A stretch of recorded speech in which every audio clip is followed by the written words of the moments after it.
Terima kasih atas kesempatan yang diberikan pada saya. Paper saya berjudul Intervillage Reconciliation Among Muslim Kampongs di Maluku. Saya Faidah Azus dari Universitas Bosowa, Makassar.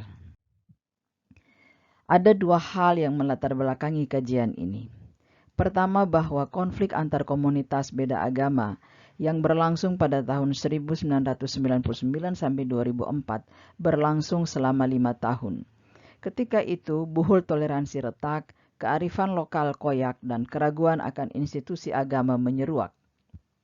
Selama 5 tahun, masyarakat Maluku bergumul dengan ketidakpastian akan masa depan negerinya.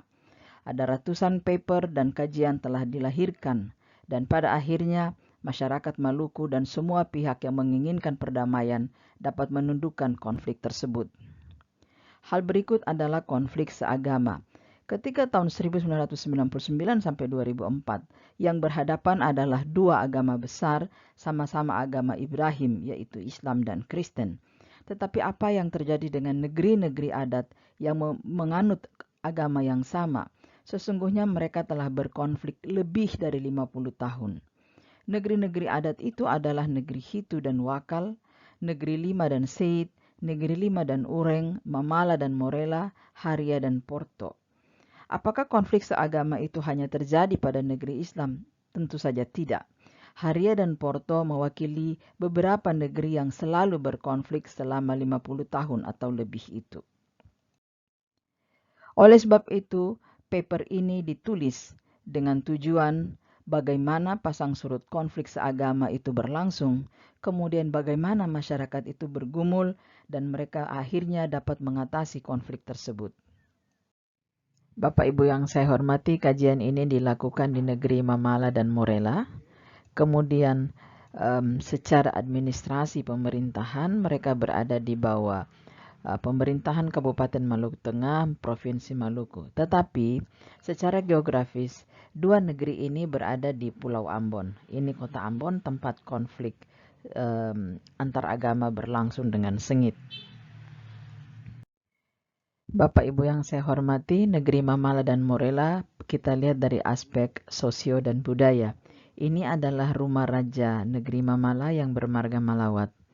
Di negeri Mamala, kita menemukan 12 marga asli, sementara marga asli di negeri Morela ada 15. Hubungan pela yang terjadi di negeri Mamala yaitu antara Mamala, Lateri, Tiwau, dan Kaibobu, sementara Morela memiliki hubungan pela dengan Wai, Soya, dan Kaibobu. Saya memberi warna merah ini untuk menunjukkan bahwa dua negeri yang selalu bertikai ini sesungguhnya memiliki satu pela yang sama dengan negeri Kaibobu. Sayang sekali secara geografis, negeri Kaibobu berada di Pulau Seram, sementara dua negeri yang bertikai ini berada di Pulau Ambon.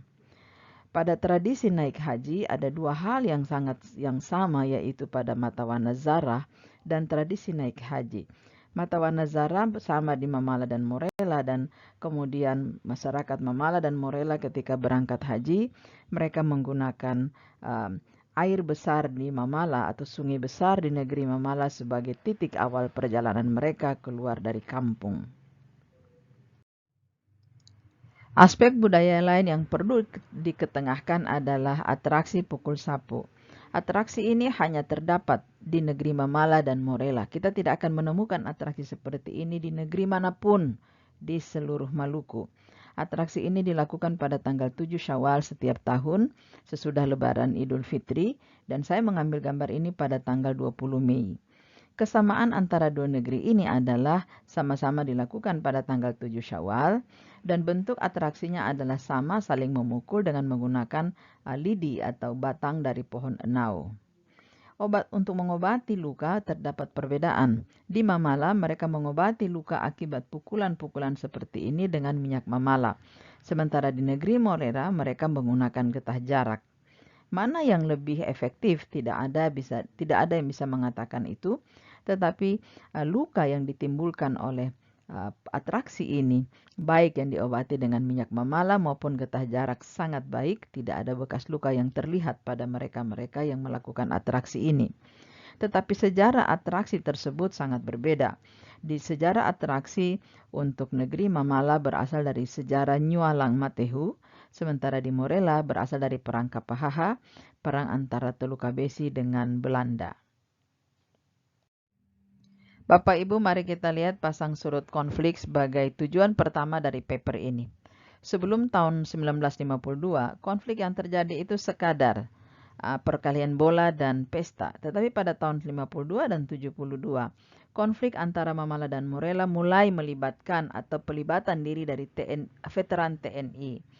Mengapa veteran TNI terlibat? Karena mereka tidak setuju dengan Raja Negeri Morella saat itu yang sangat pro pada perjuangan Republik Maluku Selatan. Dan Republik Maluku Selatan berafiliasi ke negeri Belanda, sementara veteran TNI ini adalah mereka yang sangat setuju dengan pemerintahan Republik Indonesia. Pada tahun 78 sampai 82 terjadi konflik-konflik yang berlangsung terus, dan saat itu bukan saja rumah dibakar, tetapi masyarakat Mamala dan Morella mulai saling memilih sarana produksi, sarana-sarana ekonomi mereka. Di Mamala yang dibakar adalah rumah dengan jumlah cengkeh yang cukup banyak, sementara di Morella mulai dibakar perahu nelayan. Pada tahun 1999 sampai 2014, kedua negeri ini tidak melakukan konflik sama sekali. Mereka berdua bersatu melawan masyarakat yang beragama Kristen, dan mereka terlibat sebagai pasukan-pasukan penting dalam konflik antar agama di Maluku yang cukup memakan korban itu. Di sini mereka belajar merakit bom, merakit senjata, dan mengatur strategi. Kelak pengetahuan ini digunakan untuk memperkeruh suasana atau membuat konflik pada 2013 sampai 2016 menjadi semakin besar dan tidak terkendali. Ada korban jiwa, dan juga korban jiwa bukan saja dari masyarakat tetapi dari aparat kepolisian ketika melerai masyarakat. Kemudian terjadi penutupan akses selama 4 tahun berturut-turut, dan ini menimbulkan kerugian ekonomi yang luar biasa pada masyarakat Mamala. Perkelahian meluas bukan saja di negeri Mamala dan Morella, tetapi sudah berkembang sampai di Pulau Ambon. Pada bagian ini kita akan melihat tujuan kedua, yaitu titik balik atau bagaimana mereka bergelut menganyam perdamaian. Saya menemukan ada 5 hal yang terjadi atau setidaknya menjadi titik-titik penting dari titik balik menganyam perdamaian tersebut. Titik balik pertama yaitu ketika ada anak Raja Morella meninggal. Sebelum meninggal dia berwasiat bahwa ketika dia meninggal nanti dia harus disalati oleh Imam Negeri Mamala. Imam Negeri Mamala bernama Haji Muhammad Amin Malawat. Ketika dia meninggal dalam situasi konflik yang sangat tegang, Imam Negeri Mamala mengatakan bahwa saya mensalati kakak perempuan saya. Konflik ini tidak bisa menghalangi kewajiban saya terhadap saudara perempuan saya. Pada titik balik yang lain, ada tradisi berangkat haji. Ketika itu orang Mamala menutup jalan, dan orang Morella yang akan berangkat haji harus melewati Mamala karena ada titik yang harus dia lakukan, yaitu pada air besar di negeri Mamala atau sungai di Mamala. Ketika orang berangkat haji, para perempuan melintasi negeri Mamala yang sedang ditutup itu, dan laki-laki melewati jalur laut. Apa yang terjadi ketika jemaah haji atau calon jemaah haji dari negeri Morella melewati negeri Mamala, orang Mamala berteriak dengan teriakan-teriakan yang khas. Mereka melepas jemaah haji. Itu tanda mereka akan menjalankan ritual adat melepas orang ke Mekah. Informan yang saya wawancara mengunci pembicaraan dengan kalimat, kira-kira konflik ini tidak ada artinya dibandingkan dengan saudara perempuan saya yang hendak berangkat ke Mekah. Pada simpul anyaman perdamaian yang lain, terjadi satu peristiwa di mana salah seorang tokoh negeri Mamala meninggal di kota Ambon. Ada beberapa lelaki atau tokoh dari negeri Morella yang juga dikenal sebagai orang-orang yang berada di balik konflik tersebut, merasa berkewajiban melayat datang untuk menggenapkan hak jenazah. Mereka mengatakan ambil bagian sekali jua. Tetapi ini terjadi di kota Ambon. Mereka tidak menjenguk atau tidak melayat di negeri Mamala. Bapak Ibu, pada simpulan-simpulan perdamaian atau anyaman perdamaian lainnya, kita melihat bahwa ketika terjadi korban jiwa, maka Pangdam Patimura ketika itu, Pak Doni Monarko, mengambil inisiatif. Beliau mengundang dua belah pihak yang meninggal keluarganya berangkat ke Mekah untuk umrah, dan mereka kedua kelompok yang bertikai ini di depan Ka'bah mereka saling berpelukan dan meminta maaf. Ada juga proyek lain yang disebut dengan proyek Emas Biru yang digagas oleh Pangdam ketika itu. Pemuda yang ditengarai sebagai kelompok pemicu konflik diikut sertakan dalam pelatihan wirausaha. Mereka disatukan dalam satu kamar dan kemudian mereka diupayakan untuk menumbuhkan rasa solidaritas kewirausahaan dan sekaligus menepis entitas kampung yang sedang bertikai itu. Bapak Ibu, saya menjuduli bagian ini dengan anyaman yang hampir selesai. Pada kegiatan 1 dan 2 yang saya amati, kita melihat ada praktik keagamaan yang dibungkus oleh ritual adat dan perempuan menjadi tokoh sentral di situ. Inisiatif ini berasal dari masyarakat murni.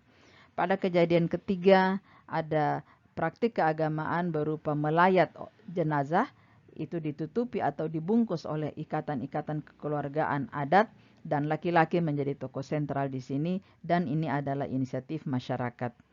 Pada poin 4 yang melakukan umrah, itu adalah praktik keagamaan, kemudian inisiasinya diambil oleh pemerintah, dan praktik ekonomi pada poin 5 yang diinisiasi oleh pemerintah juga. Dari simpulan 5 titik balik itu, saya ingin menjadikan satu titik besar dari semua konflik itu dengan satu bahasa lokal. Mereka mengatakan, sampai jua tuange. Bapak Ibu, akhirnya kita sampai pada kesimpulan dari kajian ini. Kajian ini menghasilkan kesimpulan pertama bahwa konflik dua negeri berjalan cukup lama dan laten. Pendekatan kedua atau kesimpulan kedua adalah pendekatan struktur yang dilakukan oleh institusi agama seperti MUI, Muhammadiyah, dan NU, dan pendekatan keamanan oleh kepolisian tidak efektif dalam meredam konflik. Ketiga, budaya dapat menjadi jembatan dalam praktik keagamaan untuk meredam konflik yang berkepanjangan itu, dan perempuan dapat berperan sebagai tokoh sentral dalam kegiatan tersebut. Keempat, pendekatan persuasif untuk pemberdayaan ekonomi dengan melibatkan dua kelompok berkonflik terlihat cukup efektif dalam meredam konflik berkepanjangan di Mamala dan Morella. Saya menggunakan beberapa literatur yang pasti diakrabi oleh semua untuk memperkuat bahasan-bahasan saya. Akhirnya saya mengucapkan terima kasih atas kesediaan Bapak Ibu mendengar atau memperhatikan apa yang saya sampaikan. Kiranya apa yang saya sampaikan dapat memberi manfaat bagi kita semua. Selamat siang.